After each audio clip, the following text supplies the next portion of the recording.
The test is in 4 parts: Part 1, Part 2, Part 3, and Part 4. Now look at Part 1. Part 1. You'll hear a telephone conversation. Now you have some time to look at questions 1 to 6.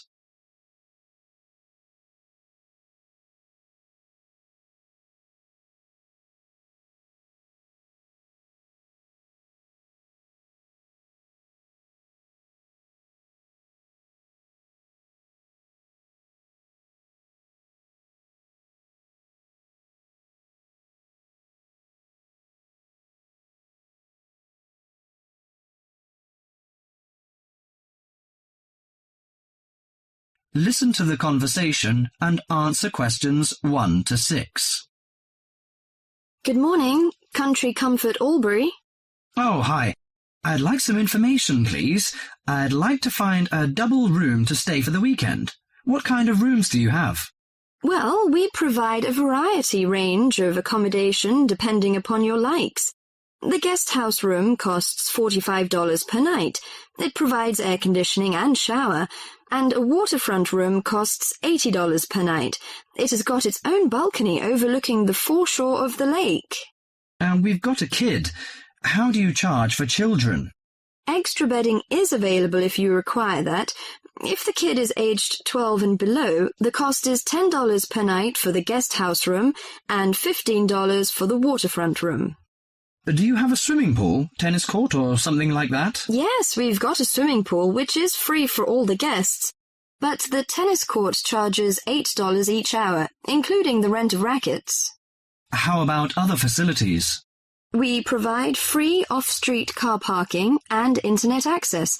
We also installed in-house movies, but that costs $4 per hour. Oh, we don't think we need that, because of the kid, you know. We don't want him to see movies on the weekend. Well, we also offer ironing equipment in the room. That's useful, I think.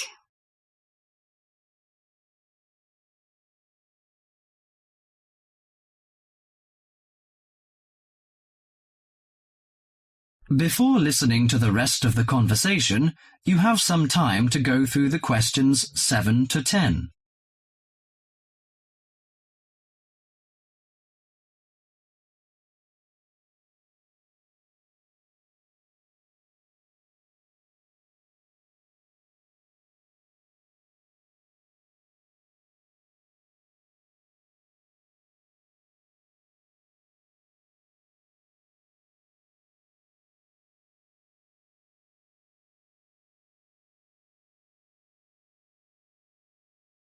Now listen to the last part of the conversation and answer questions 7 to 10. Great! Could you tell me the address? How do we get there? Yes, it's Country Comfort Albury, Albury, at 648 Dean Street, New South Wales. 648 Dean Street, D-E-A-N, is that right? Yes. Well, I wonder what activities are available there in this season. You know, we want to have an indulgent weekend in the boring winter. Oh, you'll not get bored here. You know, Albury is the perfect base for alpine skiing. Besides that, winter's frosty alpine air encourages walks through mist-laden valleys. You can walk alongside rushing streams and waterfalls. After returning to the warm and comfortable lounge, you can sit by the open fire. I think this is the ideal time of year to nourish your body at the Salus Spa. The idea of skiing doesn't appeal to me very much, but it sounds good to have a relaxing walk through the valleys. Maybe after that, I'll have a massage and some soaking in the spa. And you know, this hotel is perfectly located in a quiet position off the main highway in central Albury.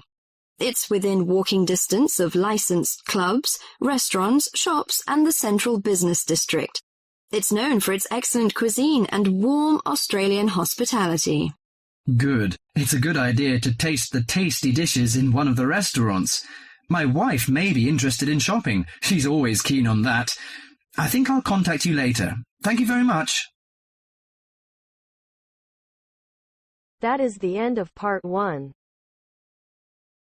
You now have half a minute to check your answers.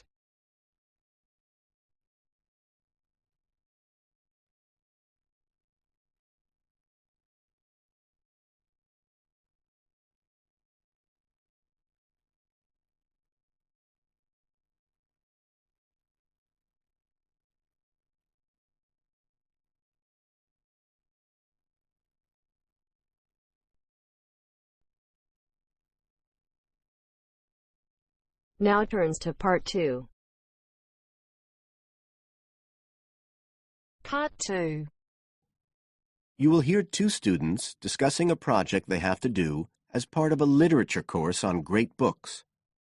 First, you have some time to look at questions 11 to 15.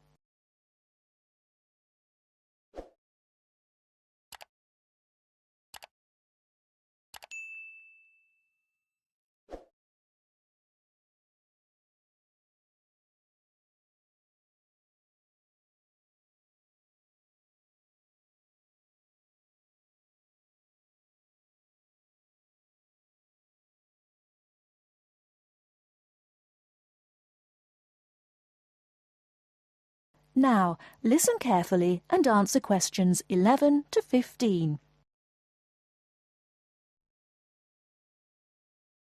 Hi, Joey. How are you doing?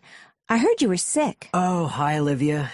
Yeah, I had a virus last week, and I missed a whole pile of lectures, like the first one on the great books in literature, where Dr. Castle gave us all the information about the semester project. I can give you copies of the handouts. I've got them right here. But that's okay. I already collected the handouts, but I'm not very clear about all the details. I know we each have to choose an individual author.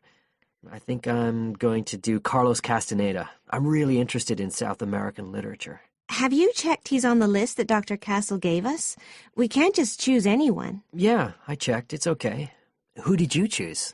Well, I was thinking of choosing Ernest Hemingway, but then I thought, no, I'll do a British author, not an American one. So I chose Emily Bronte. Okay. And first of all, it says we have to read a biography of our author. I guess it's okay if we just look up information about him on the internet? No, it's got to be a full-length book. I think the minimum length's 250 pages. There's a list of biographies. Didn't you get that? Oh, right. I didn't realize we had to stick with that. So, what do we have to do when we've read the biography? Well, then we have to choose one work by the writer. Again, it's got to be something quite long. We can't just read a short story. But I guess a collection of short stories would be okay? Yes, or even a collection of poems, they said. But I think most people are doing novels. I'm going to do Wuthering Heights. I've read it before, but I really want to read it again now I've found out more about the writer. And then the video. We have to make a short video about our author and about the book. How long has it got to be? A minute. What? Like 60 seconds? We got to give all the important information about their life and the book we choose? Well, you can't do everything. I wrote it down somewhere. Yes, Dr. Castle said we had to find or write a short passage that helps to explain the author's passion for writing, why they're a writer. So we can back this up with reference to important events in the writer's life, if they're relevant. But it's up to us, really. The video's meant to portray the essence of the writer's life and the piece of writing we choose. So when we read the biography, we have to think about what kind of person our writer is. Yes, and the historical context and so on. So for my writer, Emily Bronte, the biography gave a really strong impression of the place where she lived and the countryside around. Right. I'm beginning to get the idea. Before you hear the rest of the talk, you have some time to look at questions 16 to 20.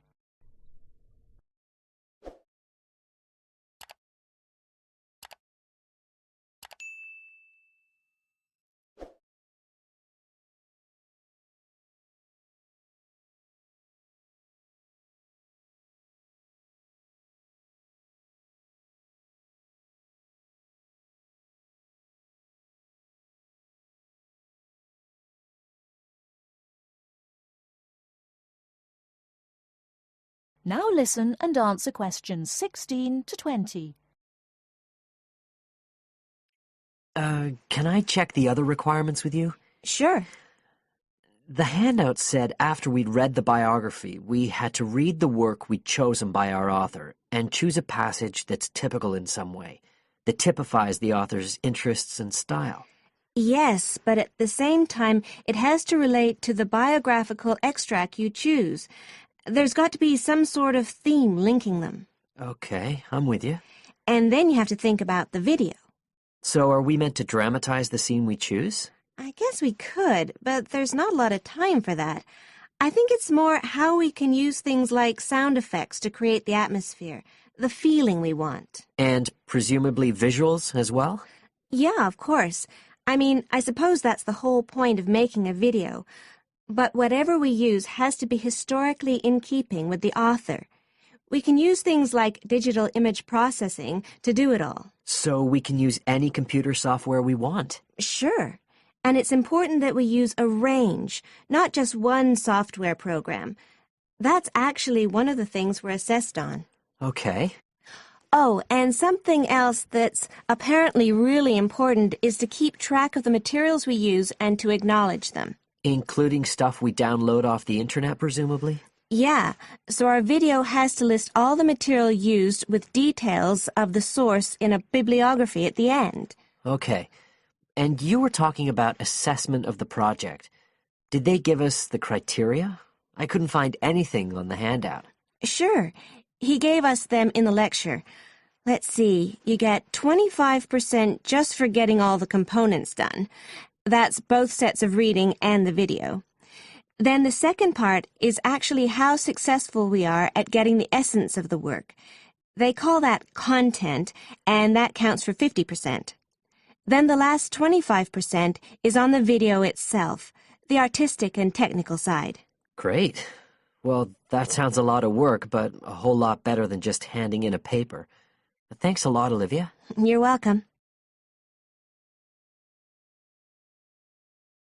That is the end of part 2. You now have half a minute to check your answers.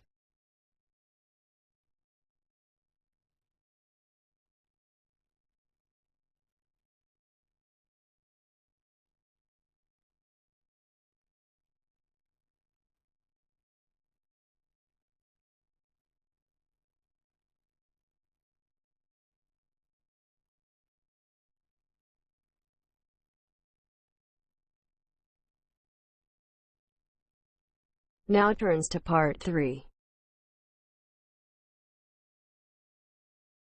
Part 3. You are going to hear a conversation between a student and a tutor. First, you have some time to look at questions 21 to 25.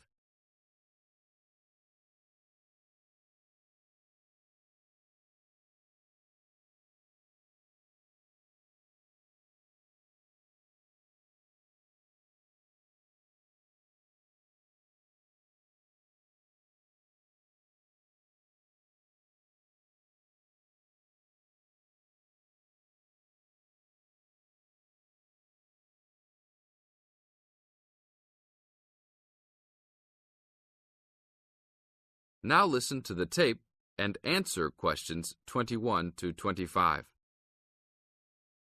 Hi, Brad. I was wondering if you have time to answer some of my questions about my upcoming test. Sure, no problem, Jeff. What is it that you're having problems on?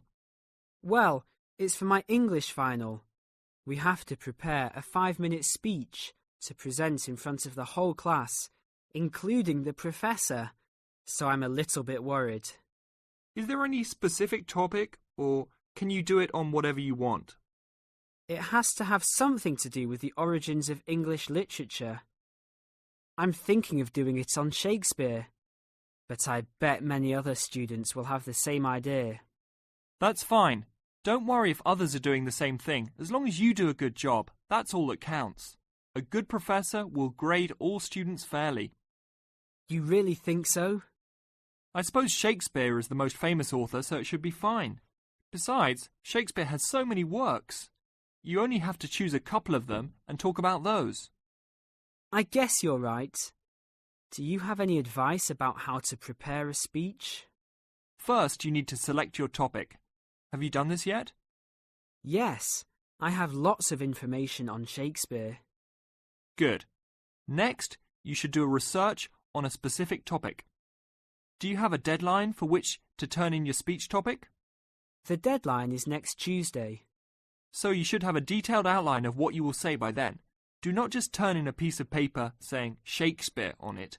That will not give your professor any idea as to what you will be talking about. OK, so you think I should write out an outline of my speech? Of course! Writing your speech out in outline form is essential. No one could give a speech from scratch. Even the president must refer to his outline when giving a speech. An outline will give you a good structure to base your speech on. Now look at questions 26 to 30.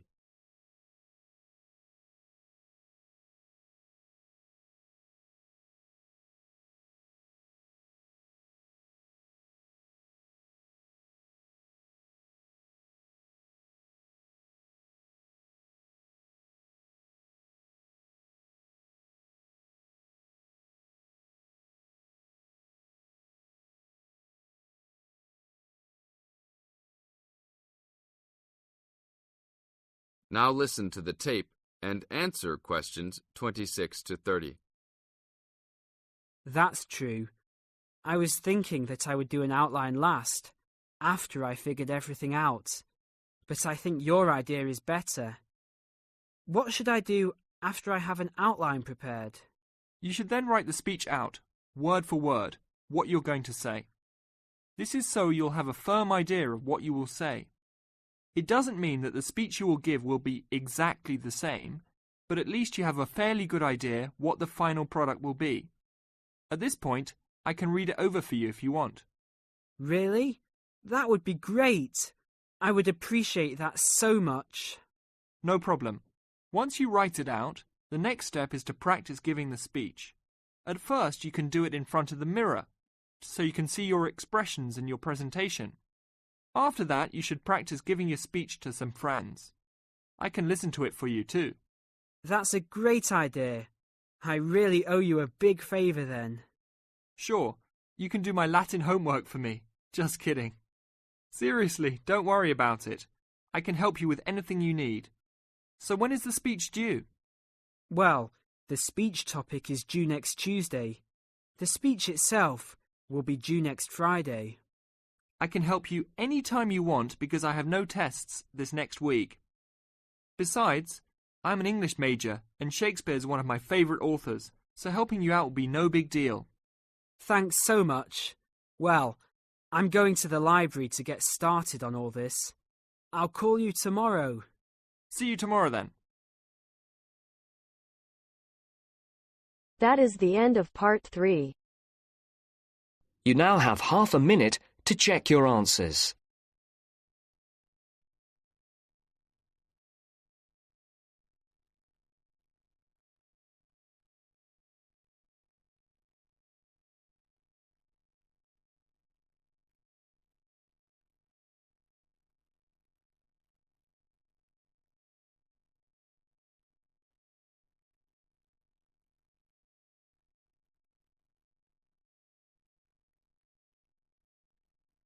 Now turns to part 4. Part 4. You'll hear a lecture on MSG. First, you have some time to look at questions 31 to 40.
Now listen carefully and answer questions 31 to 40. You've probably noticed that MSG appears regularly among the ingredients of your favourite foods. But what is it?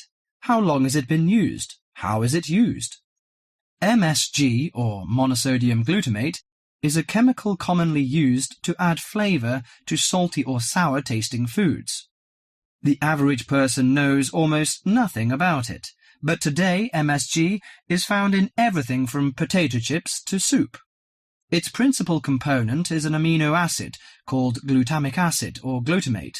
It was identified by Professor Kikunae Ikeda in 1908, but Eastern cooks have been using glutamate-rich seaweed as flavouring for more than 1,200 years. Glutamate is found in two forms: bound glutamate, which is linked to other amino acids forming a protein molecule, and free glutamate, that has no link to protein. Only free glutamate is effective in enhancing the flavour of food. Foods often used for their flavouring qualities, such as tomatoes and mushrooms, have high levels of naturally occurring free glutamate. MSG is usually produced through fermentation of corn, sugar beets, or sugar cane. The finished product is a pure white crystal, which dissolves easily and blends well in many foods. Monosodium glutamate enhances the basic flavour of many foods. New studies also show that MSG elicits a unique taste that is known as umami in Japan and often described by Americans as a savoury, broth-like or meaty taste. Umami may be the fifth basic taste, beyond salty, sweet, sour and bitter. As an integral part of cuisines around the world, this savoury taste is common to the bouillons of Europe, the oyster sauce of China, the soy and fish sauces of Southeast Asia, the pizza of Italy, and the chowders and stews of America.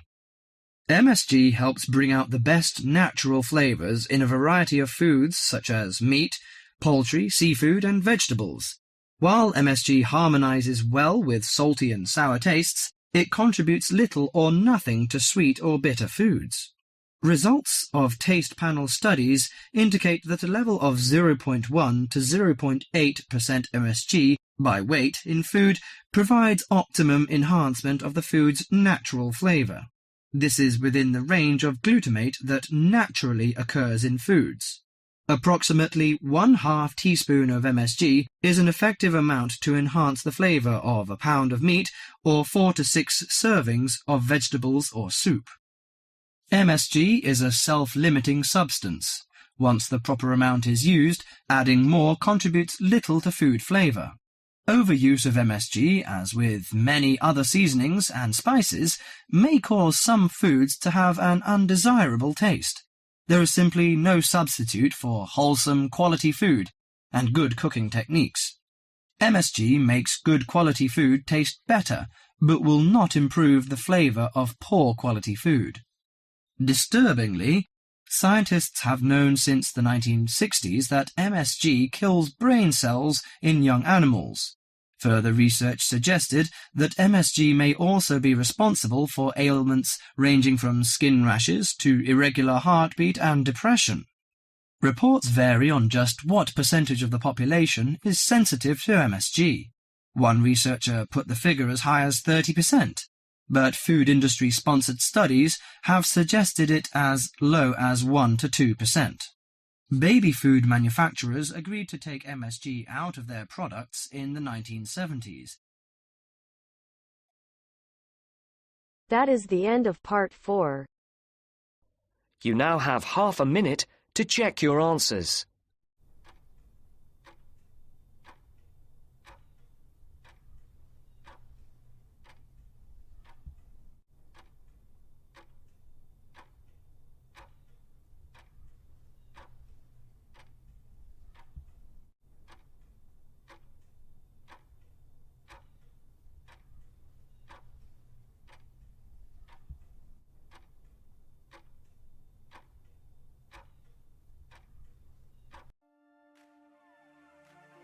That is the end of the listening test.